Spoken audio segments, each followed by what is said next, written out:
Hey everyone, welcome back. Here's how to fix the Netflix app after update not working.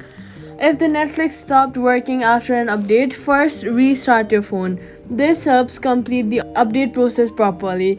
Next, open the App Store and check if another update is available or not. Sometimes a quick patch is released after major updates. Now, swipe up from the bottom of your screen, look for the Netflix app, then swipe the app away.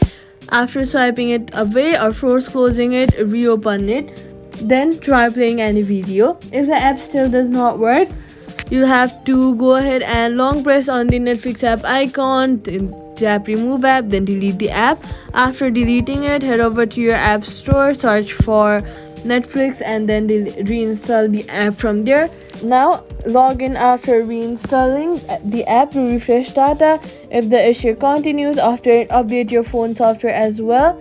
Compatibility issues are often fixed through system updates, and that's it. Subscribe for more quick fixes.